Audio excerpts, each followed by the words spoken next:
पढ़े थे तो अगर पढ़ना था तो नीति आयोग का रिपोर्ट भी पढ़ देते। साक्षरता के मामले में बिहार सबसे फिसड्डी है। बिहार जो है प्रति व्यक्ति आय निवेश में सबसे फिसड्डी है, किसानों के आय में फिसड्डी है। और बिहार आगे कहाँ है? बेरोजगारी के मामला में नंबर 1 है, पलायन में नंबर 1 है, गरीबी में नंबर 1 है।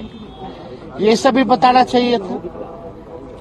तो हम लोग तो जान ही रहे थे भाई सरकार ने कोई काम किया नहीं है, गवर्नर महामहिम है।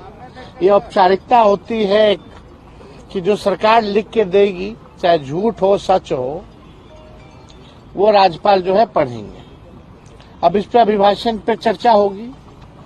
जब चर्चा होगी तो एक एक जो है पोल हम लोग सरकार का खोलेंगे और ऐसा पोल खोला जाएगा कि उनका जवाब देना। आज तक तो कोई जवाब मिला नहीं, आगे भी उनके पास कोई जवाब नहीं होगा। आज हम सब लोग चाहते हैं बजट सत्र जो है महत्वपूर्ण सत्र होता है, सबसे लंबा सत्र होता है। और इस लंबे सत्र में हम सब लोग अपेक्षा करते हैं कि सही ढंग से जो है हाउस चले। लेकिन आप लोगों ने स्थिति देखी होगी, कोई हाउस में नियम या संविधान का पालन नहीं हो रहा, बल्कि विपक्षी जो है बार बार आसन से आंख खोल के देखने को कह रहा है कि आपके सामने कोई संविधान का या नियम का उल्लंघन कैसे कर सकता है। आज लगभग कई दिन हो गए, साल भर हो रहा है और अब तक कार्रवाई नहीं की गई। स्पष्टीकरण पूछा गया लेकिन कोई जवाब मिला नहीं है। तो क्या ये आसन का अपमान नहीं है? जो भी विधायक अब उधर बैठाना तो बैठाओ ना भाई, लेकिन किस नियम के और किस संविधान के नियम के हवाले आप बैठा रहे? सबका सीट जो है लोकेटेड होता है नियम का। अगर हम लोगों ने व्हिप के खिलाफ अगर किसी ने उल्लंघन किया है तो वो नियम में बना है कि उल्लंघन होगी। अगर कोई कंप्लेंट करेगा, पार्टी अगर कंप्लेंट करती है तो उस पर कार्रवाई होनी चाहिए, तो कार्रवाई भी नहीं होती है। हमारे सदस्य की सदस्यता छीन ली जाती है और विलंब।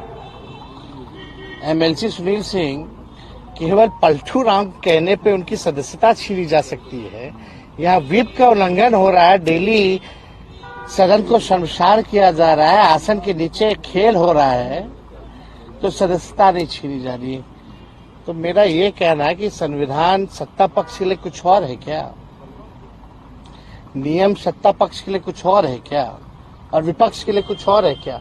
वो तो हम धन्यवाद देते हैं उच्चतम न्यायालय को कि सुनील सिंह जी के मामले में जो है जो तानाशाही जिस प्रकार से सदस्यता ली गई थी, तुरंत सुप्रीम कोर्ट ने न्याय किया, जस्टिस किया और न्याय मिला। लेकिन भाई उस सदन का तो हो गया, कोर्ट जाना पड़ा। तो हम देखिए बिहार विधानसभा के मामले में हम पे बड़ा दबाव है, लोगों का कहना कि कोर्ट जाइए उन विधायकों के खिलाफ। हम कोर्ट नहीं जाना चाहते, हम चाहते हैं कि ये लोकतंत्र का मंदिर पवित्र रहे, इस पे कोई दाग ना लगे। लेकिन ये बात तो जो लोग आसन पे बैठे हैं, जो सत्ता पक्ष में, ये तो तानाशाही नहीं तो और क्या है। आप मंत्री की जगह देकर के उनको बैठाने का काम करें। अरे कराओ बाय इलेक्शन उनके सीट पे, फिर उनको जिताओ, फिर मंत्री बना के बैठा दो, कर सकते हो। यही ना नियम है। अगर कोई भी हमारे 3-4 सदस्य उल्लंघन किए हो, जो लोग हो,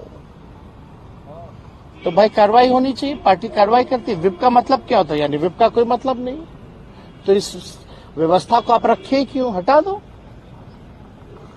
तो देखिए, अगर सिटिंग अरेंजमेंट में ही ये हाल है तो विपक्ष तो संविधान और नियम और लोकतंत्र को बचाने के लिए हमेशा आवाज उठाएगा। निशांत की चर्चा बड़ी हो रही है। अब हो गया, अब तो हम बोल दिए। नेता भी कह रहे हैं कि आना चाहिए। अब देखिए, अब उनका पार्टी का मामला है, उन पर छोड़ा जाए। हमने एक बार नहीं कई बार प्रतिक्रिया इस मामले में दे दिया है। बार बार मेरा इस पे आपने पूर्व बयान मेरा सुन लीजिए, आपको पता चल जाएगा तय है कि नहीं है। तो इस पे हम बार बार इस मामले में मुख्यमंत्री पद के चेहरा नहीं होंगे, बीजेपी के प्रदेश अध्यक्ष अरे माननीय बाद में तय करेंगे जो मुख्यमंत्री पद का चेहरा आदरणीय नीतीश कुमार जी ने जो मंत्रिमंडल विस्तार किया है वो उनका आखिरी मंत्रिमंडल विस्तार है। अब नीतीश कुमार जी दोबारा बिहार के मुख्यमंत्री नहीं बनने जा रहे। हालांकि हम पूरा सम्मान करते हैं, बुजुर्ग हो गए हैं, अब उनका समय पुराना हो चुका है, समय खत्म हो चुका है। Nitish ji is a old model, he doesn't have any vision, road map, and he got 20 years। Bihar की जनता ने 20 साल मौका दिया, ये कोई मामूली बात नहीं है। 20 साल में भी अगर बिहार सबसे गरीब है तो इसका दोषी कौन है? 20 साल में सबसे ज्यादा बेरोजगारी बिहार में है, पलायन सबसे ज्यादा है, और आपराधिक मामले तो आप देख लीजिए, एनसीआरबी का आंकड़ा उठा के देख लीजिए। अगर किसी को बहस करनी है तो डेटा पे बात करें। तो बिहार तो पीछे चला जा रहा है, और जिस हिसाब से बिहार को आप बताओ 2014 के बाद स्टेबिलिटी कहाँ मिली है बिहार सरकार में? सब असमंजस में रहते। हम तो 15 ही से गिना रहे, 15 से 25 जो है 5 सरकार बन गई है। अगर एवरेज निकाले जाए तो 2 साल की सरकार। तो अब देखिए, खेल करना चाहती है क्या? बीजेपी का एकमात्र मकसद है कि जनता दल यूनाइटेड पार्टी को कब्जा लो, और जो लोग जनता दल यूनाइटेड को नीतीश कुमार जी ने कमान दिया है, ये साफ दिखाता है कि निर्णय लेने लायक नीतीश कुमार जी अब नहीं रह गए। जो भाजपा ही है, संघी है, उसको कमान दे रखा है। सबकी डीलिंग हो चुकी है भाजपा से। नीतीश जी का अब खेल ये लोग समाप्त कर रहे हैं। ये नीतीश कुमार जी अनजाने बने हुए हैं, लेकिन उनके जितने साथी जो आजकल भूजा पार्टी करने वाले लोग हैं, सब दिल और दिमाग से भाजपा हो चुके हैं। बस समय का इंतजार कीजिए। ये लोग पूरे जनता दल यूनाइटेड को, जो शरद जी की बनाई हुई पार्टी जो थी, इसको ये लोग कब्जाने का काम करेंगे। और बीजेपी क्या करती है नहीं करती किसको नहीं पता है, बताइए तो आपको पता है कि नहीं क्या काम करती है? और कोई काम आता है उसको? खुल के बेईमानी करो, खुल के चोरी करो, नियम और संविधान का उल्लंघन करो। This is the weapon of BJP. They have all the institution in their pocket. जितना इंस्टीट्यूशंस है, कॉन्स्टिट्यूशनल इंस्टीट्यूशंस है, सब पॉकेट में। Election commission is the cheerleader of the BJP, और इस बार चीयर लीडर कितना भी चीयर करेगा बीजेपी का बिहार में, बिहार की जनता खुट्टा गाड़ करके जो है लोगों को सबक सिखाएगी। बहुत बहुत धन्यवाद।